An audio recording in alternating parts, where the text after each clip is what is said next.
नमस्कार दोस्तों, मैं सुरेंद्र सोनवाल आप सभी का चैनल पर स्वागत करता हूं। तो दोस्तों यहाँ दे रखा है वार्षिक परीक्षा सत्र 2023-24, जिसमें दे रखा है हिंदी का पेपर हुआ है कक्षा 9th का और 100 नंबर का पेपर आया था। 3.25 घंटे का टाइमिंग मिला है। ये आज ही हुआ है दोस्तों पेपर, तो आप वीडियो में बने रहें। तो मैं आपको पूरी आंसर की बताने वाला हूँ, लेकिन बता देता हूँ कुछ बच्चों का ये पेपर हो चुका है, कुछ बच्चों का पेपर होना बाकी है। जिनका हो गया उनके लिए पूरी आंसर की, जिनका नहीं हुआ उनके लिए सेम पैटर्न पे ऐसा ही पेपर आपको देखने को मिलेगा। तो आपके लिए बहुत ही बेनिफिट होगा इससे, तो आप वीडियो में बने रहें सभी। तो फर्स्ट क्वेश्चन में चलते हैं। तो फर्स्ट क्वेश्चन दे रखा है निम्नलिखित गद्यांश को पढ़कर दिए गए प्रश्नों के सही उत्तर दीजिए। तो दोस्तों इसको ध्यान से पढ़ना है, इस गद्यांश को, और समझना है कि इसका मतलब क्या है। फिर उसके बाद में जितने भी क्वेश्चन है उनका जवाब अपन को देना है। तो दोस्तों मैंने पूरे पैसेज को पढ़ लिया है, तो मैं अब आपको उत्तर बता देता हूँ। आप भी वीडियो को रोक करके इसको पढ़ सकते हैं आराम से। तो फर्स्ट क्वेश्चन में आपसे दे रखा है कि क्या सम्राट अशोक की क्या विशेषता थी। तो ये सही आंसर हो जाएगा, जिसमें कह सकते हैं कि सभी धर्मों का समान आदर करना। ऐसे दूसरे क्वेश्चन में भारतीय संस्कृति की क्या विशेषता बताई गई है। तो ये आएगा सहिष्णु और उदारता से युक्त, आप बता सकते हैं। फिर इसके बाद में चलते हैं तीसरे क्वेश्चन में। तो तीसरा क्वेश्चन में दे रखा है आपको दोस्तों यहाँ से, क्या सम्राट अशोक किसका अनुयायी था। तो आप कर सकते हैं बौद्ध धर्म का। किसका था? बौद्ध धर्म का। ऐसे चौथा क्वेश्चन में बादशाह अकबर सभी धर्मों के रहस्य जानने के लिए आचार्यों से शास्त्र चर्चा कहाँ करते थे। तो यहाँ से आप लोग कर सकते हैं दोस्तों, इसका आंसर देखेंगे तो चौथे क्वेश्चन का आंसर कर सकते हैं आप लोग कि फतेहपुरी सीकरी के दीवाने खास में, फतेहपुरी सीकरी के दीवाने खास में चर्चा करते थे। पाँचवें क्वेश्चन में आप लोग लिख सकते हैं अति प्राचीन काल में किन लोगों में परस्पर मेल हुआ। तो ये कर सकते हैं आर्य और द्रविड़ लोगों में। तो फिर छठे क्वेश्चन में दरगाह उपरोक्त गद्यांश का सार संक्षिप्त में लिखो। तो इसमें आप कह सकते हैं कि भारत में प्राचीन काल में सभी धर्मों में सद्भाव था। अति प्राचीन काल में आर्य और द्रविड़ लोगों के परस्पर मेल हुआ। भारतीय विद्वानों ने सभी धर्मों को सम्मान की दृष्टि से देखा। आधुनिक काल में तो गांधी जी तथा अन्य मनीषियों ने भारत में सर्वधर्म सद्भाव पर जोर दिया। जब हमारे समाज में धार्मिक सद्भाव रहेगा, धार्मिक कट्टरता नहीं रहेगी। तो दोस्तों इस तरह से पहला क्वेश्चन पूरा होता है। अगर चैनल पर फर्स्ट टाइम विजिट करें, चैनल को सब्सक्राइब करें, बेल आइकन प्रेस करें और अपने दोस्तों के पास शेयर करें और वीडियो को भी लाइक करें। तो दोस्तों दूसरे क्वेश्चन दे रखा है निम्नलिखित काव्यांश को पढ़कर पूछे गए प्रश्नों के उत्तर दीजिए, ये बोला जा रहा है। तो इसमें आप लोग देखो इस काव्यांश को पढ़ना है। जैसे फर्स्ट क्वेश्चन में आपने गद्यांश को पढ़ा, ऐसे इसमें काव्यांश को पढ़ना है और फिर जितने भी क्वेश्चन है इन सभी का आपको जवाब देना है। तो दोस्तों मैंने इसको भी पढ़ लिया है, तो मैं आपको जवाब दे देता हूँ, फिर आप आराम से पढ़ते रहना। तो फर्स्ट क्वेश्चन में दे रखा है जिसने हमें जन्म दिया था, इस आधार पर गांधी जी को क्या कहा गया। तो इसका आंसर आप लोग कर देंगे यहाँ से दोस्तों महात्मा। क्या करेंगे? महात्मा आपका आंसर हो जाएगा। फिर उसके बाद में दूसरा क्वेश्चन बोला जा रहा है गांधी जी को किस बात में हंसी आती थी। तो यह आंसर आएगा आंदोलन में जनता से मिले पूर्ण सहयोग से। फिर तीसरे क्वेश्चन में प्रस्तुत काव्यांश से क्या संदेश दिया गया है। तो इसका आप कर सकते हैं प्रस्तुत काव्यांश में यह संदेश दिया गया है कि हमें आपसी मेल मिलाप में रहना चाहिए, जाति धर्म पर भेदभाव नहीं करना चाहिए।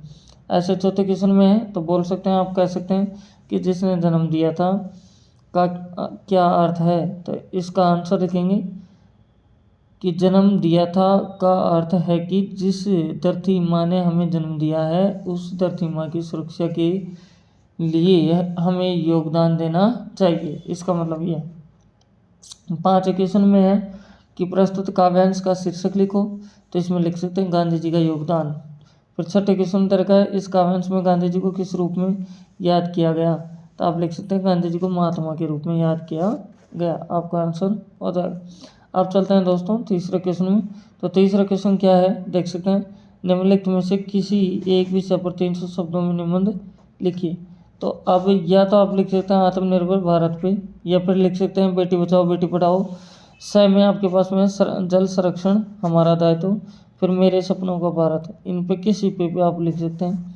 तो अब चलेंगे चौथे क्वेश्चन पे। तो चौथा क्वेश्चन तरह का मालिक और नौकर के मध्य हुए संवाद को लिखिए। अगर ये नहीं आता तो आप ये कर सकते हैं कि अपने प्रधानाचार्य को एक प्रार्थना पत्र लिखिए जिसमें विज्ञान विषय के अध्यापक की कमी के कारण नियमित शिक्षण कार्य न होने का निवेदन किया गया है।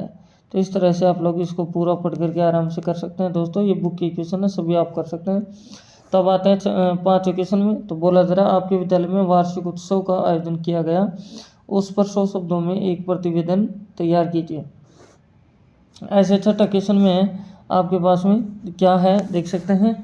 तो इसमें दिया जा रहा है आपको फर्स्ट में कि वह चलता है, तो क्रिया विशेषण बताना है। तो इसका आंसर आ गया धीरे धीरे, वह धीरे धीरे चलता है। दूसरे में देगा कौन सा शब्द स्त्रीलिंग नहीं है, तो ये जीवन नहीं है। तीसरे में देगा हिंदी में वचन के प्रकार होते हैं, तो कितने होते हैं 2। चौथे में लड़के ने पुस्तक पढ़ी में कौन सा कारक है, तो यह कर्ता कारक। फिर शेरनी शब्द में प्रयुक्त प्रत्यय है नी। फिर आगे आ जाता है अपने पास में छठा क्वेश्चन। तो बोला जा रहा है आपको मौखिक का विलोम शब्द है, तो इसका होगा लिखित। फिर आप चल रहे हैं इसके 7 क्वेश्चन। तो बोला जा रहा आकाश का पर्यायवाची शब्द है, तो इसका आप लोग लिख सकते हैं क्या, नभ और अंबर। एक तो लिख सकते हैं नभ और एक अंबर। फिर आपके पास में है दाल में काला होना मुहावरे का अर्थ है, तो इसमें लिख सकते हैं आप लोग किसी बात पर संदेह करना। फिर नेक्स्ट में 9वें क्वेश्चन में है अन्न उपसर्ग से बनने वाले 2 शब्द लिखिए। तो एक तो लिख सकते हैं आप अनमोल, एक लिख सकते हैं आप अनेक। फिर है 10वें क्वेश्चन में कि अनल अनिल युग्म शब्दों का क्या अर्थ है। तो अनल का मतलब होगा आग और अनिल का मतलब होगा पवन। इस तरह से आप लोग कर सकते हैं। 7वें क्वेश्चन में छोटी बच्ची को बैलों के प्रति प्रेम क्यों उमड़ आया। तो दोस्तों ये बुक की क्वेश्चन स्टार्ट हो गए हैं। तो आगे बोला जा रहा प्रेमचंद जी फटा जूता भी ठाठ से क्यों पहन सके।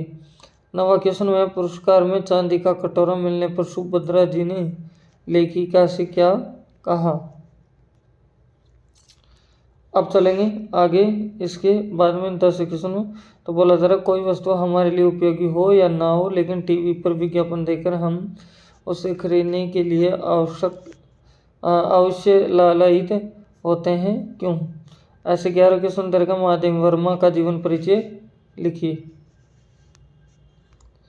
तो आप चलेंगे नेक्स्ट 12 क्वेश्चन में। तो 12 क्वेश्चन दर का देख सकते हैं आप लोग कि क्या है। यहाँ से दे रखा है कि कैदी के रूप में कवि को जेल से क्या क्या काम करना पड़ता है। फिर इसके बाद में है आपके पास में कि मेघ के आने पर गांव में वातावरण पर क्या प्रभाव पड़ने लगा। 14 क्वेश्चन है जिसमें है बच्चे काम पर जा रहे हैं, यह एक भयानक प्रश्न क्यों बनता है। 15 क्वेश्चन है मनुष्य ईश्वर को कहाँ कहाँ ढूंढता फिरता है। 16 क्वेश्चन में है कवि सुमित्रानंदन पंत का जीवन परिचय लिखो। और ऐसे ही आपके पास में ये दे रखा है 17 क्वेश्चन। तो बोला जरा प्रस्तुत पाठ सालिम अली की पर्यावरण के प्रति चिंता को भी व्यक्त करता है। पर्यावरण को बचाने के लिए आप कैसे योगदान दे सकते हैं।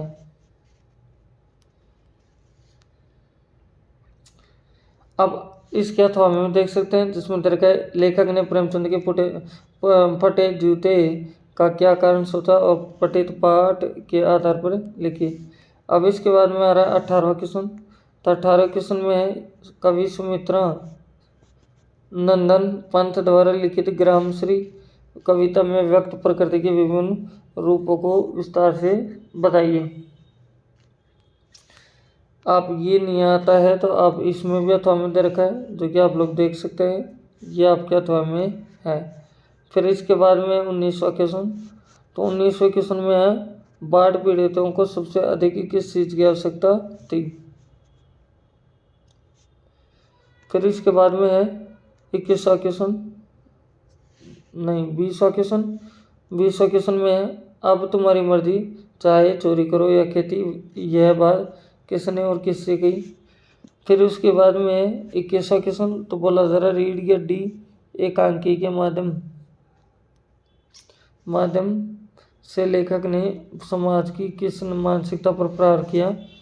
फिर इसके बाद में है आपके पास नेक्स्ट क्वेश्चन, तो इसमें बोला जा रहा है पान की दुकान के सामने खड़े लोग चुपचाप होकर क्या सुन रहे थे। ऐसे आपके पास 23वां क्वेश्चन। तो अब यहाँ है लेखिका कि परदादी ने भगवान से क्या मन्नत मांगी थी। उसने मांगी मन्नत सबको चुकाने वाली थी, ये आपको बताना है। और यहाँ से 24वां क्वेश्चन इधर का, शादी को बिजनेस समझने वालों से निपटने का प्रश्न एकांकी में क्या उपाय किया जाता है। तो अब आप देखेंगे यहाँ से इसके अथवा में, तो अथवा में जो दे रखा दोस्तों ये है, चोर मांझी की किस बात से प्रभावित हुआ हो और उसने क्या कहा क्या किया, पठित पाठ के आधार पर लिखिए। तो दोस्तों अगर चैनल पर फर्स्ट टाइम विजिट करें तो चैनल को सब्सक्राइब करें, बेल आइकन प्रेस करें, अपने दोस्तों के पास शेयर भी करें। तो thank you, best of luck. फिर मिलते हैं नेक्स्ट वीडियो में। मैंने बाकी पेपर भी अपलोड कर दिया, अगर आपने नहीं देखा तो उनको भी जा करके आप लोग देख सकते हैं।